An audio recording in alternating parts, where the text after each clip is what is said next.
Welcome my friends to another episode. This week I'm feeling strong, I'm feeling lean, and I feel like I'm improving.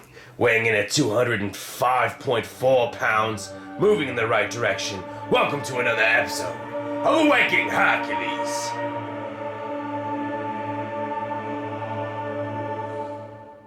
So from practicing my posing, I've realized that I can't twist my torso quite the same amount one side as I can the other side. And I also just would like to be able to twist more on both sides, right? Because the more you twist from your hips and you broaden out your chest and shoulders, the wider you look with the tinier waist. So if you can do the full twist, it's gonna look beautiful. But I need to work on it, right? So what I'm doing is I am stretching right now. I'm doing these specific stretches every single day and holding these stretches in an effort to hopefully untighten my trunk and my body and my torso and allow me to twist more and get a better pose in. So you're seeing a couple of the different stretches. One of the stretches that I'm doing, I'm basically just laying on my back, keeping one of my legs straight and then twisting my foot over as high as I can bring it, basically trying to bring it up to my shoulder, and I try to hold that position. It kind of like stretches out your IT band, your hamstrings a bit, a little bit of your lower back. Another one that I'm doing is I'm internally rotating my front leg and then putting my pressure down on it while keeping my foot forward by holding my hand there and then straightening out the leg behind me, the other leg behind me.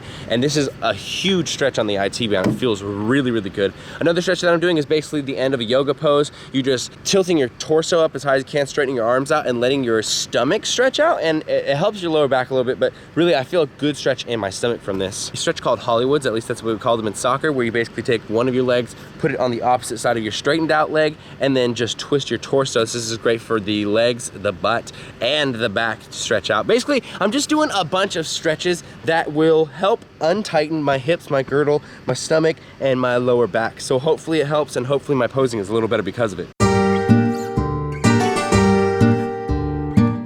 All right guys, so I just finished my chest and tricep day, and a lot of people make the joke, you might see in the comments a bunch, it's kind of like a meme going around the internet right now. Did you practice your stomach vacuums, bro? But there's actually validity to stomach vacuums. If you've never seen a stomach vacuum before, basically it's like, you see a lot of little kids doing it, but bodybuilders do it a lot. It's an older bodybuilding pose. Basically you're just sucking your stomach in, and you're pushing all of your organs into the top of your torso by sucking in with your transverse abdominis. It's a pretty weird pose. It's actually mad weird to perform. The best tips I can give on it is to breathe all the way out before you start the stomach vacuum, and then just try to pull your belly button to the back of your spine, which is so hard to think about. I know, but it takes a little bit of practice and you get used to it. Basically what this exercise does is it strengthens your transverse abdominis, which is the wall of muscle below your 6 or your 8 pack, whatever, which is your rectus abdominis. And by working it, you can strengthen those muscles as well as your diaphragm and whatnot. And then it makes it so that just permanently your waist is a little bit tighter because those muscles are a little bit stronger. But it also makes it so that when you're doing poses and whatnot, you can pull your waist in tighter, which makes your waist look smaller and your shoulders look much more broad. So I'm doing stomach vacuums every week. I don't have like a routine, like I don't like do it on back day or something. I do it whenever I just have time. Like if I'm driving or something, I'll just like sit at the stoplight and pull my stomach in really, really deep and try to hold it. I try to hold it for at least like 15 to 20 seconds each time, and I just keep trying to build up and do more repetitions every time I try doing these stomach vacuums. Try them out, you might like them. So for the past couple weeks, I've been seeing consistent weight loss, and in the last week, I was feeling pretty good with the calories I was eating. You know, I lost weight. I was also kind of hungry, but not completely hungry when I was going to bed. Still have a good amount of energy, but obviously I'm still in a deficit. So I didn't want to go any lower than 2,800 calories this week, and I'll probably stay at 2,800 calories for another couple weeks before we move down again. But basically what I'm doing right now to kind of segment my meals is I'm doing, in the morning, I have my one shake, which is about 600, 700 calories. Then I have my workout, then I do one big ass meal after my workout. I do all my work, I get all my video editing and whatnot done, and my clothing and stuff, and then I have one more giant meal, and then after that I've basically gotten 2,400, 2,300 calories in, and then I have a snack because I have about 500, 600 calories left. So that's pretty much how I'm structuring it. 2 big meals, 1 shake, and 1 snack. And that's just how I do it because that seems to be the simplest and easiest way for me not to overeat or over snack past my caloric intake. Another quick public service announcement about water, because seriously, I think it is so important. I try to get 3 of these in before any of my workouts, no matter what time of the day it is. I try to get these in, and this is essentially would be 60 ounces of water if you get 3 of these in, and you will just feel so much tighter. You'll feel so much more of a pump. You'll feel so much more on point and so much less short of breath when you do this. Even just 3 water bottles right there will fill you up and make you feel so much better. Alright, I just got out of the shower after doing my cardio. I do my cardio about 10 to 15 minutes after my weight training, and I either eat an apple or drink some BCAAs or both or whatever, and then I wait about 15 minutes to do my cardio. This week, I am doing 6 sessions at 20 minutes. Now, this is the same as last week, 6 sessions at 20 minutes, and we're not moving up every single week. A lot of people, I feel like, are too eager to lose the fat too quickly, and they're willing to, you know, cut calories drastically or do crazy amounts of cardio. And I get it, like, you know, you want that reward quickly, but you need to make whatever phase you're on, whether it's bulking or cutting, you need to make it just part of your life, not like this thing that you're doing for this many weeks and then it's finally over. You just need to live life, and oh, I'm also cutting, I'm also losing body fat right now, I'm doing all the normal things that I usually do. The reason I say this is because I have experience trying to cut too drastically, and I jump my cardio up every single week. We're trying to end at about 40 to 45 minutes on the last couple of weeks before competition, and we still have some good time for that. So I'm not moving up by 5 minutes every 3 sessions every single week. Some weeks I will just stay at the same either calories or cardio or both, and then the next week I'll proceed to drop the calories or up the cardio, and it all depends on how my weight loss is going. And because it's consistent right now, I don't need to drastically do things that change the plan that I'm currently on. Does that make sense? I hope that made sense. So as some of you guys can imagine who are following me on Snapchat and Instagram, you guys kind of see a little bit more of what's going on in my day-to-day life. Things have been busy as hell. We've released these new hats and beanies, which took a long time. You know, I had to like take all the photos, get the actual site ready for it, get the inventory ready and whatnot. We're coming out with new stuff. I have new stuff coming out in 2 weeks. I have a certain somebody who is going to be visiting us for a week. I can't tell you who it is yet. I'm working my way through taxes right now. I got a couple of new interesting things that are gonna be happening to the channel. You guys will see in the next couple of weeks. And also from this point on, I'll be shooting CT Fletcher a lot more. They just picked me up for a lot more gigs, so I'll be busy all the time. But that doesn't mean that I can slack off my contest prep. All that simply means is that certain days when I'm extremely busy and I don't really have time to cook for myself, sometimes I'll go and eat out. Now, today I have myself a double wrapped burrito from Chipotle. One of my favorite things ever. It is sofritas and black beans, brown rice, lettuce, medium salsa, corn, guacamole. That's what it is. Double wrapped. It's super good. But a lot of people ask, like, how do you track your macros on Chipotle, or really anything? But like, let's talk Chipotle right now.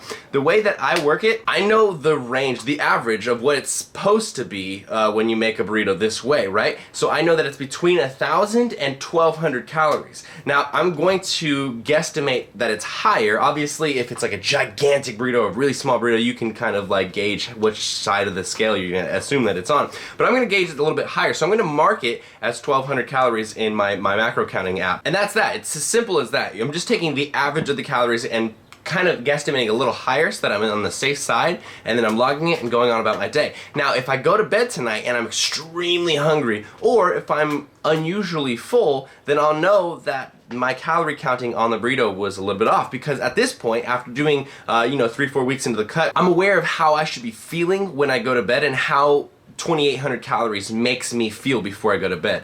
So you can kind of use this to gauge for yourself. Like, after you've done a cut for long enough, then you can every once in a while substitute a meal out or getting something to go or something like that, because you should know how you feel before you go to bed in terms of satiation.